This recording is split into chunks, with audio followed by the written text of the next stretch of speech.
¿Cómo están? Saludos beisbolísticos amigos de la escuadra en su sección Al Bat. Hoy vamos a hablar de la Serie Mundial. Se viene el Clásico de octubre que se va a extender hasta el mes de noviembre. Si se llega a jugar los 7 partidos pactados, recuerden que es al mejor de 7, a ganar 4. Se enfrentan en la Serie Mundial los dos equipos más populares probablemente que tiene el béisbol de Grandes Ligas y la Serie Mundial que muchos esperaban. Los Yankees contra los Dodgers de Los Ángeles. Una Serie Mundial que se repite por primera ocasión en 43 años. Y es que fue en 1981 la última vez que se enfrentaron tanto los angelinos con los neoyorquinos. En aquel momento, los Dodgers batieron en 6 juegos a los Mulos de Manhattan, con un Ron Cey, con Pedro Guerrero, con Fernando Valenzuela, etcétera, etcétera, etcétera, consiguieron la victoria ante los Mulos de Manhattan.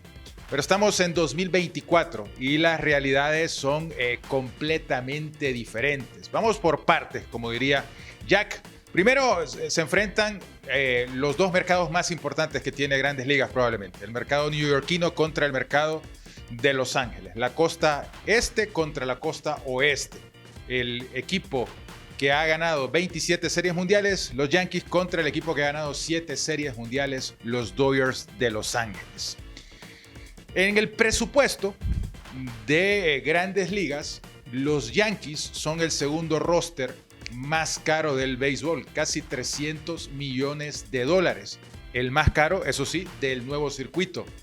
Mientras que los Dodgers son el segundo más caro de la Liga Nacional, con 249 millones en su roster, superado únicamente por el líder en este departamento, que son los Mets de Nueva York, con 305 millones. Esto según varias fuentes, ¿no? Porque no hay una fuente totalmente fidedigna. Hay muchas fuentes de credibilidad, pero digamos que estas son en cuanto a las fuentes del payroll, del roster, es decir, la nómina de rosters de Grandes Ligas. Hablemos un poco de quién está más necesitado. Pues se puede decir que ambos están necesitados de ganar la Serie Mundial. ¿Por qué? Bueno, empecemos con los Yankees. Los Yankees no ganan la Serie Mundial del año 2009 cuando derrotaron a los Phillies de Filadelfia. En aquel momento los Phillies eran los favoritos, venían de ganar el título. Y los Yankees, con una inversión muy grande, liderados por una ofensiva muy importante, sobre todo con Alex Rodríguez, ganaron la Serie Mundial en 2009. Pero desde ese momento ya han pasado casi 15 años, una sequía grande, solo comparable en la época moderna con la sequía que sufrieron los Yankees entre el año 79, cuando ganaron los Pirates de Pittsburgh, hasta el año 95, cuando ganaron los Braves de Atlanta. Recuerden que en ese periodo los Yankees volvieron a ganar hasta el año 1996, cuando le ganaron la Serie Mundial a los Bravos de Atlanta 4-2. Esa sequía es la que los Yankees quieren romper. Recordemos que la temporada pasada los Yankees ni siquiera llegaron a postemporada. Por lo tanto, hicieron una inversión trayendo a Juan Soto y otras inversiones importantes, y ahora están en la tierra prometida el equipo de Brian Cashman. Ahora están los Dodgers. Los Dodgers han sido la franquicia ejemplar junto a los Astros de Houston y los Braves de Atlanta en la última época. Hablando de franquicia ejemplar, han estado en postemporada 12 temporadas consecutivas, la tercera racha más grande en la historia de las Grandes Ligas, solo superado por los Yankees, que estuvieron 14, y los Braves, que estuvieron 15 entre el año 91 y el año 2005. Pero los Dodgers tienen una crítica: en ese constante viaje a postemporada solo han podido ganar una Serie Mundial, y fue curiosamente la Serie Mundial, digamos, un tanto infravalorada porque se jugó en la temporada de la pandemia, la de 2020, la que batieron a los Rays de Tampa en una temporada recortada de solo 60 partidos en temporada regular y luego la postemporada. Por eso los Dodgers necesitan ganar una Serie Mundial en una temporada completa, la de 162 partidos. Es una gran rivalidad esta. Se han enfrentado en 11 ocasiones, más que ninguna Serie Mundial en la historia. Esta será la 12ª ocasión. En las 11 anteriores, los Yankees ganaron 8 y los Dodgers ganaron 3. ¿Por qué son tan populares? Bueno, porque se enfrentaron en varias épocas. En la época en que los Dodgers eran de Brooklyn y los Yankees, evidentemente, siempre del Bronx, Pues se enfrentaron en 3 ocasiones en la década de los 40, 3 series mundiales en la década de los 40, 4 en la década de los 50, 1 en la década de los 60, 2 en la década de los 70 y 1 en la década de los 80. Y esta es la primera vez que se ven las caras en 43 años. Recordemos que los Yankees son especialistas en ganar la Serie Mundial. Han ganado 27 series mundiales. También han perdido 13. Pero cuando respecto a perdedores se refieren, los Dodgers han perdido 14 por 7 ganadas. Esa es la situación en cuanto a la historia de esta Serie Mundial, que tiene una gran rivalidad, la más grande probablemente en cuanto a series mundiales, porque recordemos que en cuanto a títulos, pues digamos que los Yankees no tienen un rival muy marcado. Ha sido un dominio bastante grande, sobre todo en la época de los 40 y los 50, ¿no? 27 series mundiales con respecto a 11 que tienen los Cardenales, 9 que tienen los Red Sox y los Giants de San Francisco, y después entonces, 9 que tienen los Atléticos de Oakland y 9 que tienen los Medias Rojas de Boston, 8 que tienen los Giants de San Francisco y 7 que tienen los Dodgers de Los Ángeles, para dejar clara esta situación para los que comentan siempre en Al Bat en su sección. Luego, hablemos entonces ahora del análisis real, ¿no? Porque todo lo que les di fueron datos. Hablemos del análisis real. Hablemos de cada uno de los elementos. Comencemos por el elemento que normalmente es dejado por fuera en los análisis, pero que es muy importante en la postemporada. El factor defensivo, es decir, los guantes, los brazos, la capacidad defensiva. En ese sentido, los Dodgers tienen una ventaja. En general, son el segundo equipo con mayor eficiencia defensiva en las grandes ligas, mientras los Yankees son el 13º equipo, es decir, tabla media en ese sentido.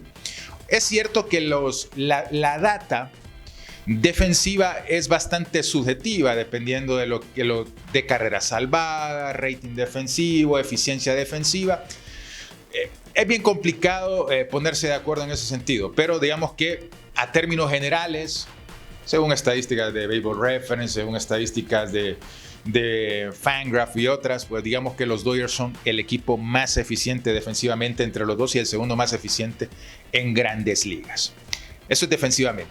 Hablemos de otro elemento que normalmente es dejado por fuera en el análisis respecto a los equipos, y es el factor del corrido de bases. Ambos equipos tienen un corrido de bases correcto. Tienen en general poca velocidad en las bases ambos. Los Dodgers dependen obviamente de la velocidad de Shohei Ohtani en las bases, que robó más de 60 bases en la temporada regular, y evidentemente, pues en este sentido, los Dodgers con Shohei Ohtani tienen un mejor velocidad para robar bases, sin ser grande la ventaja, porque solo es Ohtani, con respecto a los Yankees, que son un equipo que no es precisamente un gran robador de bases, como tampoco fueron el equipo de los Dodgers de Los Ángeles. Pero aquí vamos 2-0, ¿no? Defensivamente mejor los Dodgers, relativamente mejor en las bases el equipo de los Dodgers sobre los Yankees. Managers, 2 managers para algunos muy buenos, para otros muy criticados. Tanto el caso de Dave Roberts en los Dodgers, muy criticado por solo guiar a una serie mundial, y Aaron Boone, pues muy criticado también con los Yankees porque no ha podido, pese a tener un grande roster, grandes nóminas, ganar aún la serie mundial con los Mulos de Manhattan. Aquí digamos que es un empate y a la baja, ¿no? Nada en contra de Roberts ni de Boone, pero en general no me... Miren, ahora el trabajo de los managers no era como antes. Ahora casi todo está dado por la sabermetría, es decir, las métricas aplicadas al béisbol, ya está casi todo dado, entonces no hay mucho de tirar de la estrategia. A veces quizás el instinto puede modificar alguna decisión, pero todo ya está dado. Por lo tanto, el trabajo de los managers es menor ahora que en otras épocas de grandes ligas. Vamos ahora al factor que siempre se pone en análisis: el picheo, abridor, el relevo y la parte ofensiva. Vamos con la ofensiva. Ambas son ofensivas extremadamente fuertes, muy potentes. Digamos, es la primera vez en la historia de las series mundiales en donde cada equipo va a tener un jugador que conectó 50 cuadrangulares o más. Shohei Ohtani en el caso de los Dodgers y el caso de Aaron Judge, el juez, en el caso del equipo de los Yankees. Las ofensivas de ambos equipos lideraron sus respectivos circuitos en cuadrangulares. El Dodgers lideró la Liga Nacional, Yankees la Liga Americana. Yankees, además, fue el líder de carreras anotadas en la Liga Americana y lideró el departamento de slugging y fue segundo en porcentaje de envasado y fue el primero en OPS. Muy parecida a la situación con el caso del equipo de los Dodgers, que lideraron en slugging y en OPS la Liga Nacional. Ambas ofensivas son bastante profundas, pero en este caso la ofensiva de los Dodgers es un poquito más profunda. Con Shohei Ohtani, con Mookie Betts, con evidentemente Freddie Freeman en una pierna porque sigue lesionado, un esguince que tuvo sobre el final de la temporada, pero sigue bateando en una pierna. Y además tiene jugadores como Max Muncy, como el mismo Quique Hernández, el caso de Tony Edman, que fue el más valioso en la serie de campeonato, que pueden responder en la hora buena.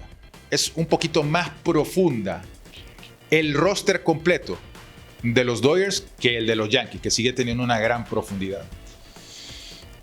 Un factor clave en esta parte ofensiva, en esta serie, va a ser porque recordemos que los dos primeros juegos son en Dodger Stadium, los dos siguientes y un tercero, si es necesario, serán en Yankee Stadium, y el sexto y séptimo juego, si es necesario, van a ser nuevamente en Los Ángeles, ¿no?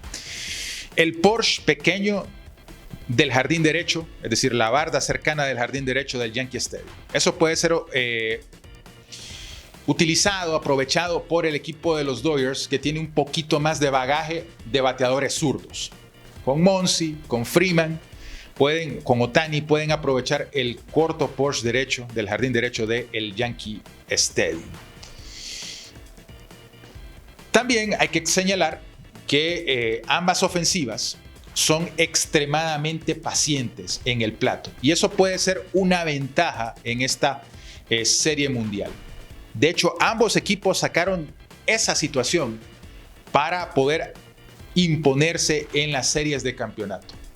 Si recordamos, en una serie donde tuvo pocas carreras en general, los Yankees aprovecharon la gran paciencia de sus bateadores para poder envasarse. Factor clave, el on-base percentage, el OBP, el porcentaje de envase, de jugadores en base, muy importante.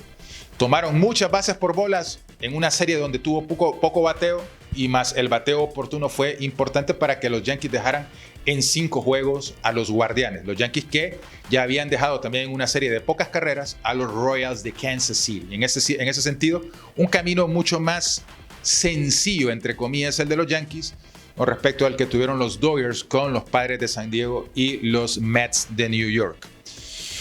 Los Dodgers también son una alineación bastante profunda en ese sentido.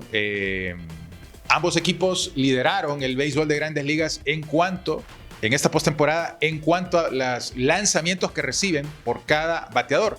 Casi 4 lanzamientos por turno al bate, ¿no? Lo cual habla de una paciencia que en esta época del béisbol se había perdido. Se esperaba mucho, eso se veía mucho más en la década de los 90 y principios de los 2000, ¿no? Una enorme paciencia en los turnos al mate, ¿no? Recordamos a Jeff Bowell, recordamos por ejemplo a Edgar Martínez, a Jack Clark, por decir algunos que tenían una enorme paciencia, Jay Buehler, Barry Bonds, que estaba en otro nivel, no está en otro nivel en cualquier época. Era una paciencia enorme en el plato. Esta época es un poco más agresivo el bateo, pero estos Yankees y estos Dodgers tienen esa capacidad para tener una enorme paciencia en el plato, y ese puede ser un factor fundamental para hacer trabajar más a los lanzadores abridores y a los rosters de bullpen en la serie mundial, ¿no? Eso puede ser un factor a tomar en cuenta de parte de las ofensivas. Los Yankees tuvieron mucho jonrón oportuno en la serie contra los Guardians y contra los Royals. Igual los Dodgers tuvieron el poder oportuno. Son dos equipos en ese sentido muy parejos. Aquí ligeramente a favor en la ofensiva de los Dodgers. Parece que va a ganar por un carreraje alto, pero en el béisbol nunca se sabe. Vamos a seguir hablando de esta parte. Picheo abridor. Los Dodgers han tenido muchas lesiones en su picheo abridor. Dependen de sus 3 abridores que no están en su mejor momento, Walker Buehler, Yamamoto y Jack Flaherty, que vino en cambio a media temporada. Dependerán los Dodgers mucho de que Flaherty encuentre su nivel y pueda guiar a un trabajo profundo, es decir, aguantar 6-7 entradas en su salida. En caso de los Yankees, no es que su picheo abridor sea mucho mejor, ¿no? Pero Garrett Cole deberá guiar a los Yankees. Un Garrett Cole en forma se vuelve un lanzador imbateable. Un Garrett Cole que no está en forma se vuelve un lanzador predecible. Los Yankees necesitarán mucho de Garrett Cole para que puedan imponerse en esta serie mundial. Aquí empate en el picheo abridor. Vamos a los bullpen. Los bullpen fue excepcional el trabajo de los Dodgers en este sentido, pero su bullpen y su picheo abridor no es tan ponchador como el de los Yankees. El de los Yankees es un equipo mucho más ponchador. De hecho, fueron los terceros en Grandes Ligas en cuanto a ponches colectivos recetados a los bateadores contrarios. Tampoco es que sea muy superior al de los Dodgers, pero digamos que aquí le vamos a dar la venia al equipo de los Yankees. En ese sentido, dependerá mucho de Luke Weaver, ¿no? El cerrador, que tiene una recta importante, que era un abridor antes, que tiene un buen cambio y que además tiene un buen core, pero que concedió un cuadrangular importante contra los Guardians cuando había sido imbatible prácticamente en la postemporada. Recordemos que él era abridor y al final se terminó colocando como el cerrador del equipo.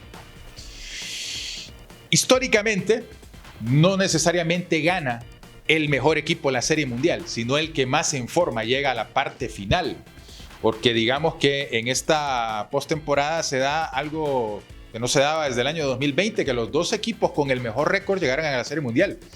Los Yankees tuvieron el mejor récord de la Liga Americana y los Dodgers tuvieron el mejor récord de la Liga Nacional.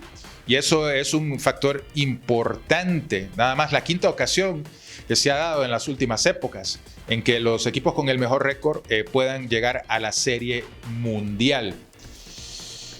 Si nos vamos por historia, evidentemente los favoritos son los Yankees. Aquí vamos 3 puntos para los Dodgers, uno en que están en empate y 2 para los Yankees. Si nos vamos al overall, es decir, todos los factores, pues digamos que los Dodgers serían el favorito, ¿no? Le vamos a añadir un punto más a los Dodgers y un último por la actualidad estamos hablando. Y por último añadimos, ya hablamos del carisma y de la tradición de los Yankees ganando series mundiales, que le daba un punto a favor, ¿no? También que dominan la serie histórica contra los Dodgers. Entonces eso le da, y también en series mundiales, obviamente, habíamos hablado de 8-3, ¿no? Eso le da otro punto a los Yankees. Aunque hay que decir que la serie entre ambos equipos en la temporada regular se enfrentaron en 3 juegos en Yankee Stadium. Ganaron los Dodgers la serie 2-1. Creo que fue en el mes de junio, si no me falla la memoria. En ese orden de ideas, entonces, estos son los elementos a tener en cuenta en esta Serie Mundial 2024 entre Los Ángeles Dodgers, los Dodgers de Los Ángeles, los Mulos de Manhattan, los Bombarderos del Bronx, mejor conocidos como los Yankees de Nueva York, en esta sección al bate aquí en La Escuadra. Recuerden conectarse a nuestras diferentes redes sociales, tanto en Instagram como prontamente nuevamente en Facebook, por supuesto TikTok y pronta en antes Twitter, ahora X, y por supuesto en nuestro canal matriz YouTube. Este fue el análisis de algunos factores. Ojo, en las series mundiales siempre se dan sorpresas. Normalmente, insisto, no gana el mejor, sobre todo en la última época. Se parece mucho a la Champions en ese sentido, donde es difícil que alguien repita. Desde el año 80, desde el año 79, digamos, hasta el 2024, solo hay 2 equipos que han repetido ganando series mundiales. Los Blue Jays de Toronto en el año 92 y el año 93, y los Yankees en el 98, 99 y 2000. De ahí siempre hay un campeón diferente. Es cierto, hay equipos que han ganado varias series mundiales, pero no en años consecutivos. Caso de los Giants de San Francisco, que llegaron a ganar 3 series mundiales en 6 años, o los Medias Rojas de Boston. Pero esa es otra historia y no me quiero extender más porque si no va a salir más largo el video. Pásenla bien, amigos de la escuadra.